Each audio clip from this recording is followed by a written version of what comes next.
Bismillahirrahmanirrahim. Assalamualaikum warahmatullahi wabarakatuh. Hamdan wa syukran lillah, salatan wa salaman ala rasulillah, wa ala alihi wa sahbihi wa mawalah. Ashhadu an la ilaha illallah wahdahu la syarika lah, wa ashhadu anna Muhammadan abduhu wa rasuluh, la nabiyya wa rasulah ba'dah. Amma ba'd, Ustadz-ustadz yang kami hormati, ayah bunda yang kami hormati pula, dan ananda semuanya yang Ustadz cintai. Di kesempatan yang luar biasa ini, di bulan yang penuh berkah ini, marilah kita senantiasa untuk bersyukur kehadirat Allah Subhanahu wa Ta'ala, karena dengan limpahan nikmatnya Allah Subhanahu wa Ta'ala mempertemukan kita dengan bulan yang penuh dengan keberkahan ini. Salawat serta salam semoga terlimpah curah kepada baginda Rasulullah Muhammad Sallallahu Alaihi Wasallam, yang kita mengharapkan semoga kita menjadi umatnya yang akan mendapatkan syafaatnya nanti di yaumul qiyamah. Amin amin ya rabbal alamin. Tentunya dengan kita senantiasa meneladani bagaimana kehidupan baginda Rasulullah. Ananda yang Ustadz cintai, di bulan Ramadan ini Ustadz teringat sebuah kisah yang sungguh menarik untuk kita simak bersama, yaitu kisah seorang Raja Zulkarnain bersama dengan pasukannya. Awal mula cerita dimulai dari seorang Raja Zulkarnain ini dan pasukannya akan melaksanakan sebuah perjalanan. Dan perjalanan itu dimulai dari dini hari atau malam hari. Dan perjalanan itu nanti akan melewati sebuah sungai. Dan Raja Zulkarnain kepada para pasukannya memberikan instruksi, nanti ketika pasukan itu melewati sungai itu, maka harus mengambil apa yang ada di sungai. Kita tahu bahwasanya di sungai biasanya terdapat batu.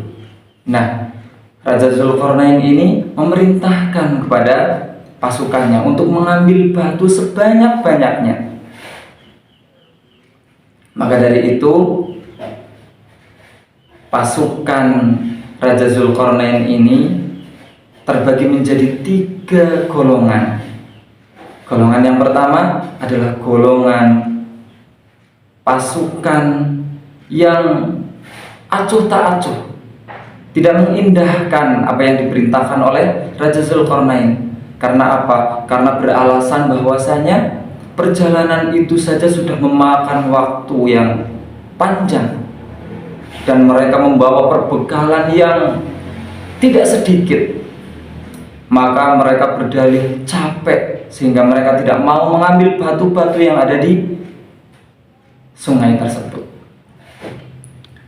Dan golongan pasukan yang kedua adalah mereka yang hanya sebatas menggugurkan kewajiban saja, menggugurkan kewajiban karena telah diperintah oleh Raja Zulkarnain, hanya mengambil sekedarnya 1 atau 2 batu.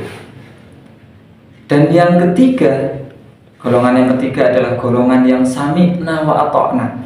Mereka mendengar dan mereka juga taat atas perintah Raja Zulkarnain. Mereka mengambil sebanyak-banyaknya batu yang ada di sungai itu.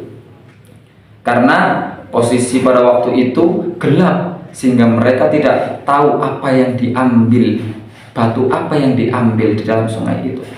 Maka ketika sudah melewati sungai itu dan matahari sudah mulai meninggi, Raja Zulkarnain itu memerintahkan kepada para pasukannya untuk melihat, membuka apa yang sudah diambil dari sungai itu. Maka luar biasa, ketika sudah dibuka ransel mereka, ya, ternyata luar biasa. Yang diambil itu bukan batu sembarangan, melainkan apa? Melainkan batu berlian dan emas, begitu luar biasa. Maka golongan yang pertama itu tadi sungguh sangat menyesal karena tidak mengindahkan perintah dari Raja Zulkarnain itu. Dan golongan yang kedua pun turut menyesal. Karena apa? Karena dia hanya mengambil sedikit saja, tidak mengambil banyak. Dan yang beruntung adalah golongan yang ketiga, karena mereka mengambil begitu banyak, karena mereka mendengar perintah dari Raja Zulkarnain dan mentaatinya.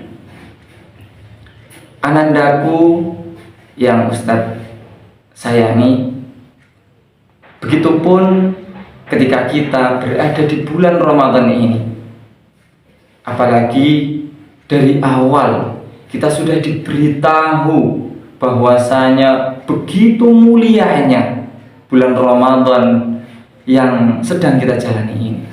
Bulan yang penuh barokah, bulan yang penuh dengan ampunan, dan masih banyak kemuliaan-kemuliaan yang lain. Maka dari itu jangan sampai kita menjadi seperti pasukan Raja Zulkarnain yang pertama dan yang kedua. Karena kita akan menyesal ketika di bulan Ramadan ini kita tidak mengambil banyak manfaat dari bulan Ramadan tersebut.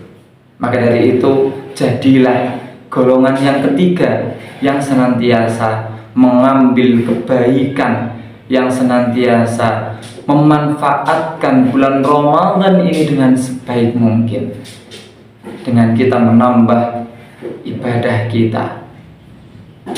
Tentunya di bulan Ramadan ini ada 3 tips dari Ustadz yang perlu teman-teman semuanya, ananda-anandaku, mungkin bisa menjadi sebuah pembelajaran bagi kita semua. Yang pertama adalah olah fikir, dan yang kedua adalah olah hati, dan yang ketiga olahraga. Yang pertama olah fikir. Sudah menjadi barang tentu, ilmu itu adalah sebuah kewajiban yang harus dicari oleh seorang mukmin. Rasulullah SAW bersabda, "Thalabul ilmi fardhatun ala kulli muslim." Jadi ketika kita mengaku sebagai seorang mukmin, maka kita wajib hukumnya untuk senantiasa belajar. Maka sudah menjadi kewajiban anandaku semuanya. Ketika sekolah, ketika belajar harus serius, karena itu adalah perintah dari Rasulullah SAW.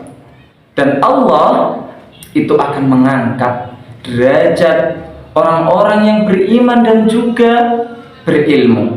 Disebutkan di dalam surat Al-Mujadalah ayat yang ke-11, "Yarfa'illahu alladhina amanu minkum walladhina utul ilma darajat." Allah akan mengangkat derajat orang yang beriman dan berilmu. Yang kedua adalah olah hati. Karena di bulan Ramadan ini banyak sekali godaan-godaan, yang salah satunya adalah dari hati kita. Ya, maka dari itu kita harus menjaga kesucian hati kita. Kita harus menjaga hati kita dari perbuatan-perbuatan yang tidak baik. Salah satunya adalah marah. Karena Rasulullah SAW bersabda, "La taghdab walakal jannah." Janganlah marah, maka kamu akan diberikan surga oleh Allah.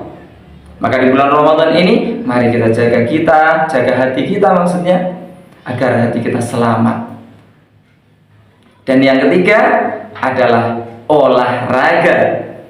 Karena sebagai penunjang ibadah kita, fisik itu sangat dibutuhkan. Bagaimana kita akan melaksanakan puasa Ramadan kalau kita sedang sakit, kalau kita sedang flu, kalau kita sedang batuk, ya, atau sedang demam dan lain sebagainya? Maka ibadah kita tidak akan maksimal. Maka dari itu kita harus senantiasa mengolah raga kita, jasmani kita harus dijaga. Seperti halnya disebutkan di dalam surat An-Naba ayat 11 ada ayat 10 dan 11 maksudnya, yang berbunyi waja'alnal laila libasa waja'alnan nahara ma'asya, dan kami jadikan malam itu sebagai selimut. Maksudnya apa? Maksudnya malam hari itu kita pergunakan untuk istirahat. Jangan sampai kita begadang larut malam tanpa ada manfaatnya. Waja'alna laila libasa waja'alna nahara ma'asya, dan kami jadikan siang itu sebagai mencari kecukupan atau ma'asya ya. Maka dari itu kita harus mempergunakan aktivitas di siang hari ini untuk kita belajar, untuk kita bekerja dan lain sebagainya. Jangan terbalik, malam untuk begadang full ya, yang tidak ada manfaatnya. Siang ketika berpuasa tidur dari pagi sampai sore. Nauzubillahi min dzalik. Insyaallah ananda-anandaku ya, di MI Muhammadiyah Pati Karaja itu tidak seperti itu. Nah, mungkin hanya itu yang bisa Ustadz sampaikan pada kesempatan kali ini. Maka dari itu intinya di bulan Ramadan ini mari kita maksimalkan, jangan sampai kita rugi, karena banyak sekali manfaat yang bisa kita dapatkan di bulan Ramadan ini. Mungkin hanya itu, kurang lebihnya mohon maaf. Akhirul kalam, billahi taufiq wal hidayah. Wassalamualaikum warahmatullahi wabarakatuh.